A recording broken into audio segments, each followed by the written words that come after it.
Praise the Lord. சங்கீதம் 5. கர்த்தாவே, என் வார்த்தைகளுக்கு செவிக்கொடும், என் தியானத்தை கவனியும். நான் உம்மிடத்தில் விண்ணப்பம் பண்ணுவேன். என் ராஜாவே, என் தேவனே, என் வேண்டுதலின் சத்தத்தை கேட்டருளும். கர்த்தாவே, காலையிலே என் சத்தத்தை கேட்டருளுவீர். காலையிலே உமக்கு நேரே வந்து ஆயத்தமாகி காத்திருப்பேன். நீர் துன்மார்க்க இடத்தில் பிரியப்படுகிற தேவன் அல்ல, தீமை உம்மிடத்தில் சேர்வதில்லை.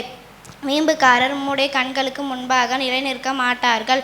அக்கிரமக்காரர் யாவரையும் வெறுக்கிறீர். பொய் பேசுகிறவர்களை அழிப்பீர். இரத்த பிரியனையும் சூதுள்ள மனுஷனையும் கர்த்தர் அருவருக்கிறார். நானோ உமது மிகுந்த கிருபையினாலே உமது ஆலயத்துக்குள் பிரவேசித்து உமது பரிசுத்த சந்ததிக்கு நேரே பயபக்தியுடன் பணிந்து கொள்வேன். கர்த்தாவே, என் சத்துருக்களின் நிமித்தம் என்னை உம்முடைய நீதியிலே நடத்தி எனக்கு முன்பாக உம்முடைய வழியை செவைப்படுத்தும். அவர்கள் வாயில் உண்மை இல்லை, அவர்கள் உள்ளம் கேடுபாடுள்ளது. அவர்கள் தொண்டை திறக்கப்பட்ட பிரேதக்குழி, தங்கள் நாவினால் இச்சகம் பேசுகிறார்கள்.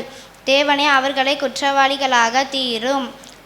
அவர்கள் தங்கள் ஆலோசனைகளாலேயே விழும்படி செய்யும். அவர்கள் துரோகங்களினுடைய திரட்சியின் நிமித்தம் அவர்களை தள்ளிவிடும். உமக்கு விரோதமாய் கலகம் பண்ணினார்களே. உம்மை நம்புகிறவர்கள் யாவரும் சந்தோஷித்து எந்நாளும் கெம்பீரிப்பார்களாக. நீர் அவர்களை காப்பாற்றுவீர். உம்முடைய நாமத்தை நேசிக்கிறவர்கள் உம்மில் களி கூர்வார்களாக. கர்த்தாவே, நீ நீதிமானை ஆசீர்வதித்து காருண்யம் என்னும் கேடகத்தினால் அவர்களை சூழ்ந்து கொள்வீர். ஆமேன். அல்லேலூயா.